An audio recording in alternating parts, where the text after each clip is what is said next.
कि अगर आदमी विघटनकारी शक्तियां हैं, बुराइयां हैं, नकारात्मक सोच है, उनकी तरफ जो चल देता है वो न अपना हित कर पाता है और न दूसरे का किसी का सुधार कर पाता है। इसीलिए संत मत की शिक्षा, संत मत का ज्ञान ऊंचा बताया, ऊंचा कहा गया है। संत मत के उपदेश, संतों की वाणी जीव की बुराइयां मिटा के उसको पाक, साफ और पवित्र बना देती है। लेकिन जो इंसान सत्संग में आके भी नहीं सुधरता ना, फिर सोच लो वो काल का जीव है, उसको कोई बचा भी नहीं सकता। इंसान का प्यार और श्रद्धा प्रकट हो जाती है। दिखावे के सत्संगी बहुत होते हैं। मैं मान बढ़ाई नहीं चाहता, लेकिन बताता हूं। एक आध घर में गया मैं, उनके घर में कहीं भी किसी भी संत का, मेरा नहीं, मेरा तो ना लगाओ और किसी का लगा लेते, किसी भी संत का, महापुरुष का फोटो नहीं। उस घर में ऐसा लगा मेरे को, और तो वो दौड़ते भी हैं और भी आते जाते हैं, जैसे शमशान घाट में चला गया मुर्दा। उस घर में कोई खुशी, आनंद नजर नहीं, दिल नहीं लगा। जब सत्संगियों के घर में जाता हूं तो मैं देख के हैरान हो जाता हूं। कैमरी गांव में कृष्ण है सत्संगी,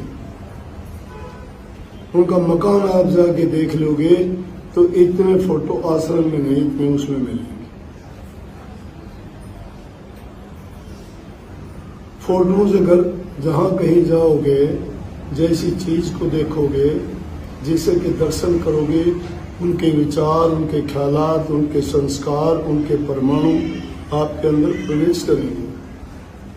शमशान घाट में जाके अगर कोई बैठता है तो वहां कोई खुशी नहीं मिलती, क्योंकि वहां मुर्दा है, सब मुर्दा जलाए जाते हैं, भूतों की, प्रेतों की, ऐसी बात है। लेकिन अगर किसी महफिल में जाते हो, हंसते खेलते, खुशी, नाच कूद है, वहां तुम्हें भी खुशी मिलेगी। संतों के पास जाते हो, वहां तुम्हें बैराग, तप, त्याग की बात मिलेगी। तुम्हें भी ये लगेगा कि इंसानी चोला किस काम के लिए हमें मिला था। प्रेरित करते हैं वो चीजें।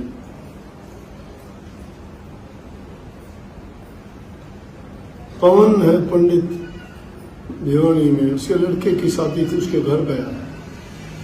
सब जगह देखा, वो तो अलग था, लेकिन जो उस कमरे में खुद रहता था या रहता है, उसमें जाके देखा तो इतने फोटो लगा रखे, उसी में उसने सोने का, बैठने का सारा काम उसका उसी में।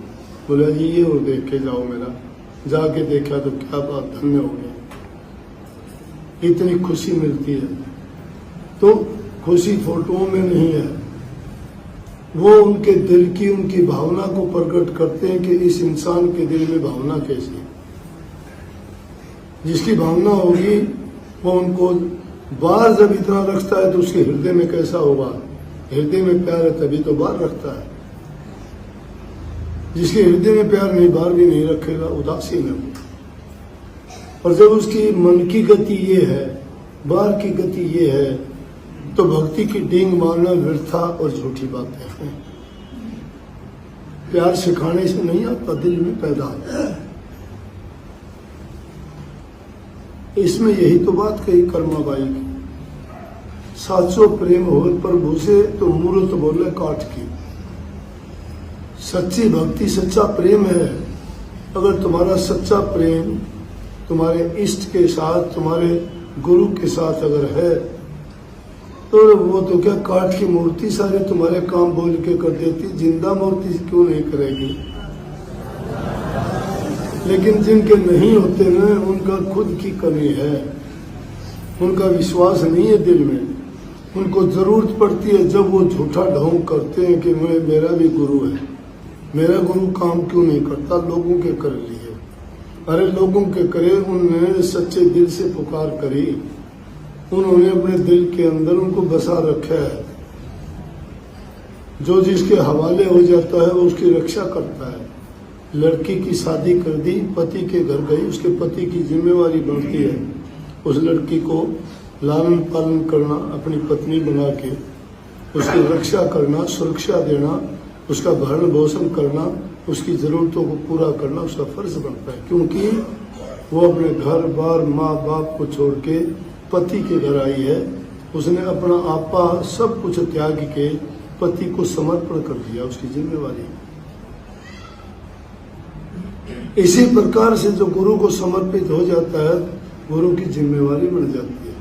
लेकिन समर्पित होते नहीं, दिखावा करते हैं, ढोंग करते हैं, बाणा बदल लेते, बाण नहीं बदलते। इसलिए भाई बाण जो बदलोगे तो काम बड़ा बड़ा देर नहीं लगती। जिन्होंने भी पाया सच्चे प्रेम में पाया, सच्चे हृदय से, जो गुरु के वचन की पालना नहीं करता ना, चाहे वो कुछ भी जोर कितना लगा ले, चाहे वो सारी दुनिया को बुला के कितनी ताकत लगवा ले, किसी की ताकत नहीं कि उसको एक कदम भी वो आगे बढ़े। ये दावे की बात है। इसलिए गुरुओं के गीत गाए लोगों ने। अब ऊपर से तो गुरु गुरु करते रहते हो, तमाशा बना दिया गुरु का। ढोंगी गुरु बन गए, ढोंगी चेले बन गए, कहां से काम होंगे। भक्ति करने के लिए गुरु की आवश्यकता होती है कि दुनियादारी के कूड़ा करकट और ये ढोने के लिए नहीं। तो हम तो वहां जाके भी वो दुनियादारी का कचरा ही ढूंढते हैं, वहां जाके भी निंदा चुगली करते हैं। जिस चीज की हमें आवश्यकता जरूरत होती है वो तो करते ही नहीं, वो तो लेके ही नहीं आते। ये बार बार आना जाना, इसलिए ये कीड़ी के नाल की तरह से लगे हुआ आना जाना लगा हुआ है। रोज आके यहाँ बैठने से भक्ति नहीं हो जाएगी। भक्ति होगी दिल की शुद्धता पवित्रता से। पवित्र हृदय जब होगा तो उसमें प्रभु अपने आप आके निवास करेगा।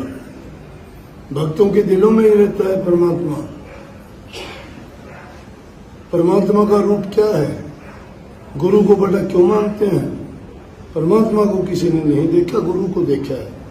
परमात्मा ने किसी को आके नहीं जगाया, नहीं चेताया, नहीं समझाया, बुरे रास्ते से नहीं हटाया, अच्छी आदतों के लिए प्रेरित नहीं किया।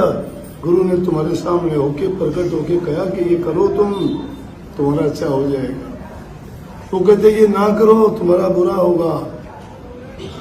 लेकिन जो बात को नहीं मानते तो गुरु दोषी नहीं है। परमात्मा तो दूर की बात है। जो इतना गुरु का कहना मानता है तो गुरु मिलाते हुए देर ही नहीं लगता। बात बड़ी है अटपटी, झटपट लखे ना कोई। जो मन की खटपट मिटे तो चटपट दर्शन। सबको बहुत बहुत